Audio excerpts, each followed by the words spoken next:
Folks, what's going on? HeirofCarthage here, back in Total War Warhammer 2.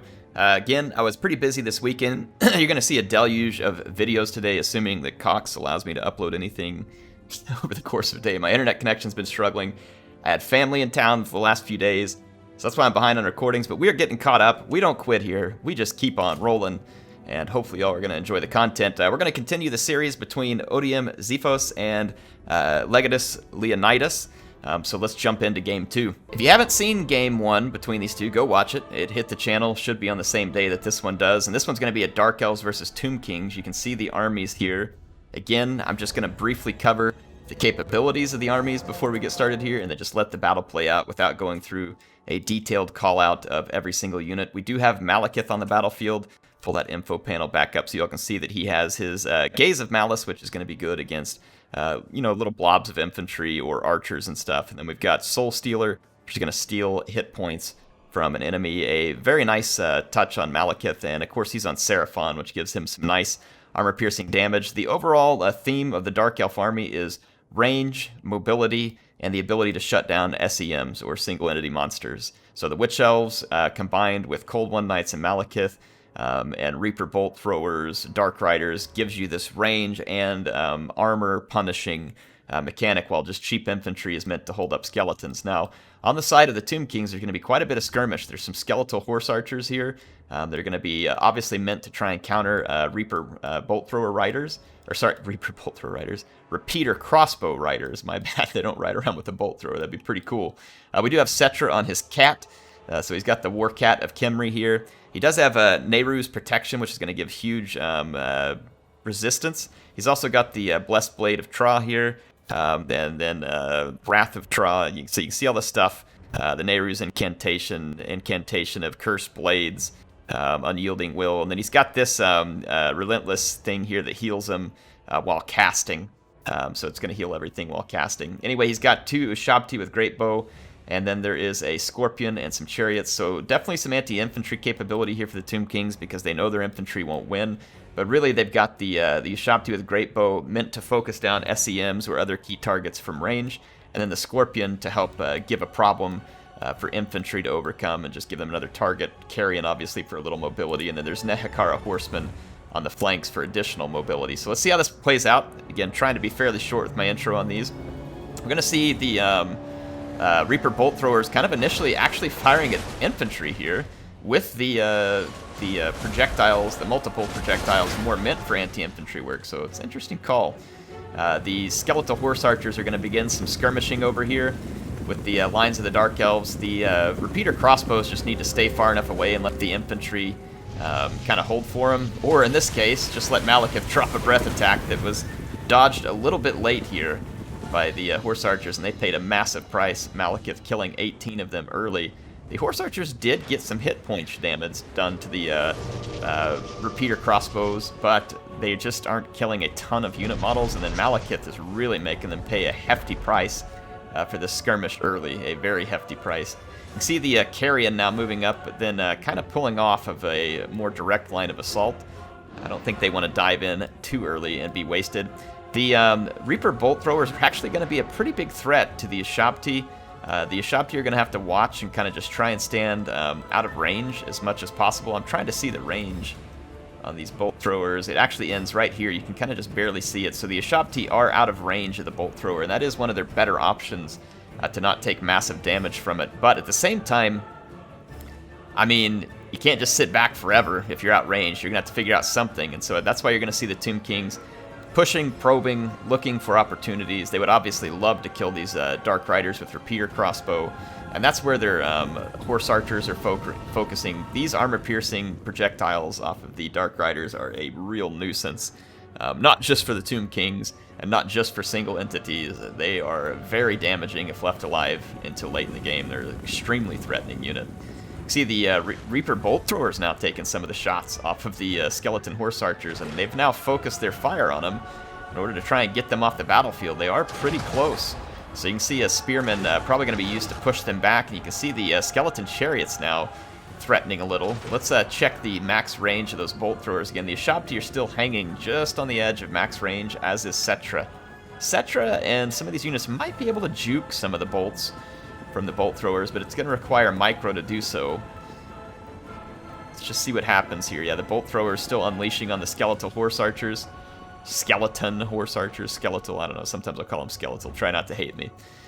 We've got the skeleton chariots now moving in, and they are threatening charges against the dread spears. The dread spears are braced, but it looks like the chariots are just looking for some quick damage and some nuisance, maybe just to get Malekith's attention, if anything else. And you can see the great bows are actually already working on Malekith, and Shabti with great bow are extremely good against single entity monsters. They are going to do very, very well in that type of fight. You can see they're already causing massive damage to Malekith and causing him to have to juke around, but he still just can't let these chariots do their thing. The Ushabti with great bow would also be very good against the Cold One Knights, so there's quite a few targets here that they can pick and choose from in order to cause some damage. So you can see the Tomb King still effectively trying to skirmish and trying to get himself into an advantageous situation. Now the Shabti with great bow are in range of the bolt throwers, and you can see that Xiphos opens fire on those Ushabti with great bow, as he should. They are a huge threat. They are a huge threat. You can see Cetra pushing forward now. The Ushabti are also pushing forward here. They may be chasing a target. Malekith, though, is taking some just gruesome damage from the Ushabti with great bow. Look at this, though. The Dark Riders with repeater crossbow and good health. You can see that they sometimes want to push, but they're going to keep their distance here. There's Nehekara horsemen. There's still these skeleton horse archers, so there's still some units threatening them. Wow, Malekith is really taking a beating at the hands of those great bows. Oof, barely missed some friendly fire there. Looks like, yeah, the great bows are still going to... Oh, a unit model dies. That's rough for the Tomb Kings, because when those unit models die, they take their ammunition with them. Let's swing back out here and just kind of keep a broader eye on the battlefield so y'all can see what's going on. I'm going to kill the info panel for just a minute, just so it's slightly more cinematic.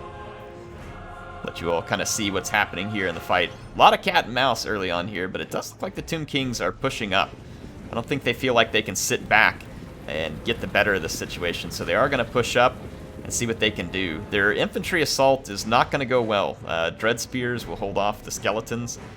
They can't hold off a Scorpion Great, and the Skeleton Chariots could also cause some trouble, but there's Cold One Knight support. You've got Slaneesh's Harvesters here. They've got a Soul Stealer. Cause magic damage very quick, very high damage unit against low armor. You can see here the Skeleton Chariots being pushed back by Malekith. Cetra moving in. I wouldn't be surprised if he goes after Malekith here. We'll see. Cetra is not specifically anti-large, but he does a lot of damage regardless. Kind of like a mammoth, right? Not quite up to the level of a mammoth, but they do a lot of damage even though they're looking like an anti-infantry unit. Look at this, the Carrion diving in over here and just going all in on a Dark Rider, and right now the Cold One Knight hasn't responded. So this is actually a really great trade for the Carrion at the moment. Looks like the Cold One Knight turned around though. Cetra is going to get caught up in a battle with some spearmen here.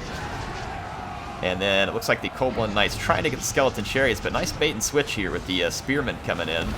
Of course, no big surprise, the Dread Spears couldn't hold against Mr. the Imperishable in the middle, and Malekith decides to drop on the Chariots and see what he can do there.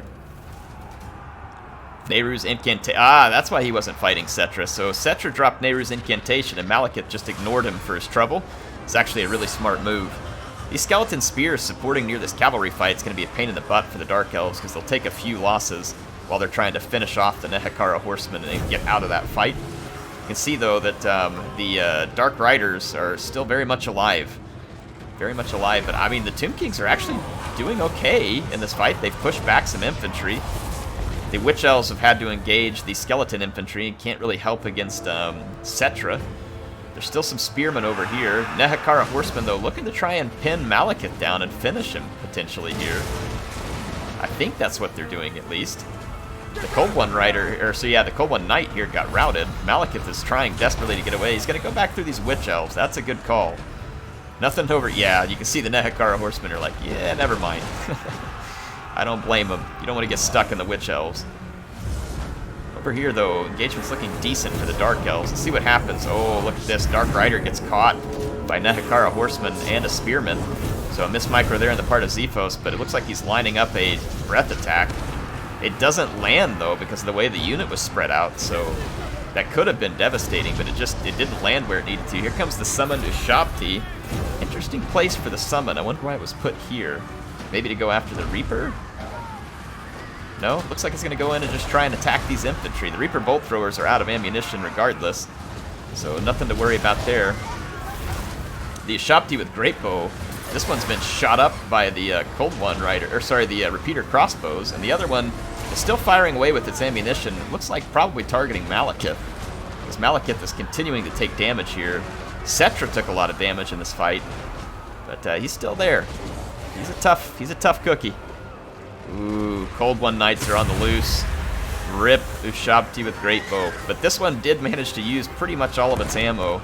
It's only got a couple of volleys, so at least it'll still get most of its value for the Tomb Kings. And then if you look at this fight over here, the Witch Elves are not loving this with the Nehekara Horsemen in there. Another Nehru's Incantation, so that's going to be 44% physical resist for Cetra, making him a lot tougher to deal with. You can see these Ushabti with Great Bow running away from the Cold One Knights, but there's not going to be any getting away. And a Cold One Knight this is going to be one of those few scenarios in which it's actually very effective. It's going to absolutely shred the Ushabti with Great Bow. Look here. Oof. Oh man, Malekith almost bought the farm right there. He barely got out of that fight. Don't underestimate Cetra. Oh, the Tomb Scorpion coming back through with the terror. The Dark Elves were looking good in terms of infantry now, and the Tomb Scorpion turned it against him. What a play there. And that Tomb Scorpion and Cetra are going to require a lot of the ammunition off this, and I mean, Xiphos is not in terrible position, but he better be careful. This is definitely a match that the Tomb Kings can still win. And if the Tomb Kings win, then Xiphos is lost, and he won't move on from the first round. Leonitus will. This is probably going to be an exceptionally close match, just based on what I'm seeing here. Nice explosion ability there. Look at this, Malekith diving in. He's only got 500 hit points, though. This is... Ooh, man, this is a risky fight. Malekith managing to avoid 2 hits, though. 2 whole hits. Crazy. The crossbows are right there, though, to support him. Wow, he avoided all damage there. That is actually pretty incredible. The Dread Spears were moving to intercept the Nehekara Horsemen, but they were terrified momentarily. A breath attack was dropped on the Scorpion, and it looks like Cetra's helped to rout the Cold One Knights there. There are a few Witch Elves, some Dread Spears, Leonitus Harvesters. Just a few units here. You can see the Nehekara Horsemen being pinned by Malekith, and the Dark Riders are just going to turn around and fight so that they can try and kill this unit. This happens, though, sometimes. Look at this. Malekith's caught back up here on 1 or 2 unit models. It's actually allowing the Nehekara Horsemen to get a decent fight in while this is going on, and then Cetra is able to react in time. So kind of a rough spot there for Xiphos as well. The power bar says that it's slightly in his favor, but I don't know. And you got a Scorpion, you got Cetra, still got a little bit of mobility, and you got a couple of decent numbers of infantry here. It's going to be curious indeed. See how this one goes down. Oof. Skeleton Spear unit crumbled. Leadership not looking good for the Tomb Kings. And remember, the summoned Ushabti has already been used. The Dark Riders are going to need to pick off Cetra and the Scorpion, but they still also got to contend with the Nehekara Horsemen. Malekith is just dangerously low on health. Remember, Soul Stealer takes about 18 winds of magic. It takes a lot of magic to get a Soul Stealer off. You see the Leonitus Harvesters and the Spears falling back. Now, tournament rules, as long as Xiphos is attacking, and he is with his Dark Riders, he can flee back with these other units. He doesn't have to take that engagement. He's going to brace with the Spears. He's going to take his Leonitus Harvesters into the Nehekara Horsemen. That's going to be a very close fight. The Spears immediately rout. Malekith's hoping to get a couple of cheap shots here, and he does get a really nice charge. Will he avoid return damage, though? Oh my gosh, Cetra ate it on a couple of big hits, but then delivers one back. Holy crap, what a close fight. Malekith routs. Cetra is on the edge of being... Yeah, he's almost perishable. Wow. He managed to hold on to his 560 hit points, though, and the Tomb Scorpion is still there, too, but it's debilitated. See the Nehekara Horsemen. This fight is crazy close. There's not a lot of ammo left on these Dark Riders, and they have to kill both the Tomb Scorpion and Cetra. And remember, the infantry for the Tomb Kings is unbreakable, whereas with the loss of a Lord there, oh boy, the Dark Elves are going to have trouble. Tomb Scorpion, though, taking some nasty shots here from the Dark Riders. He's not going to be able to juke that very well. And he's going to absorb it, and it sucks for the Tomb Kings, but honestly, anything that Cetra doesn't absorb is almost kind of a win here. That's going to get the Tomb Scorpion crumbling, but look at this, only one volley left. That's not going to be enough, I don't think, to take off 500 hit points of Cetra the Imperishable on his Kemrian War Kitty. There goes the Scorpion. He's still got the Scorpion Legion and a Skeleton Spear. Oh boy. Let's just kind of see what happens here as they shoot at Cetra. I want to have my mouse on him so we can see the hit points here. I'm going to pin this up. Oh man, look at his hit points, so low. So low on the hit points. I'm going to swing around here. He's using his Spearman, just trying to get away at the moment. Doesn't really have a choice. He turned around and faced. I don't know if that'll help or not. It certainly would prevent him maybe from taking a leadership penalty for being shot in the back. I don't know. Very little ammo. The Dark Riders fired like kind of a partial volley, and it looks like, oh, when Cetra just casted, which means he's going to recover a few hit points. So that'll help him. He recovered a few. Oh my gosh. A melee charge against Cetra with the crossbow riders. And they're going to get him. He can't overcome it. Holy crap. Cetra down in melee to Dark Riders with repeater crossbows, who are now going to rear charge the Skeleton Spears. And they're going to, yep, disintegrated. Wow. What a close battle here. And Xiphos is going to pull it off. Holy crap, there was a lot of back and forth here between both players. I felt like the skirmishing was going very well for Xiphos, and then after the attacks, honestly, Leonitus managed to turn that around pretty well and had himself in a decent spot. Those Dark Riders had just enough ammunition to finish the job here, and I mean just enough. That last half volley that they had there, if they hadn't had that, I think they lose. They could have gotten terrified. Holy crap, that was close. What a game between these two players. Thanks to Leonitus and Xiphos there. That was some really awesome play from both players, and congrats to Xiphos there in the end. It's now actually, if you haven't watched the first battle, you should go watch it, but it's now 1-1, meaning it's going to go to the third game of this best-of-3 series, and we'll have to see how that one turns out. But man, heck of a game here between these two players, and hopefully you all are enjoying some more tournament play here. Really liked having this stuff on the channel. I might see if folks want to keep hosting some of these on my channel since I don't have the time to do it personally. I do want them to be there and would love to have you all be able to come participate regardless of whether I'm the one to host. And of course, you know, I might try and host one or help commentate one. Maybe I won't host it, but may help commentate one if I can. But yeah, anyway, what a game between these two. Fantastic play. Anyway, HeirofCarthage signing off for this one, and I will see you with Game 3.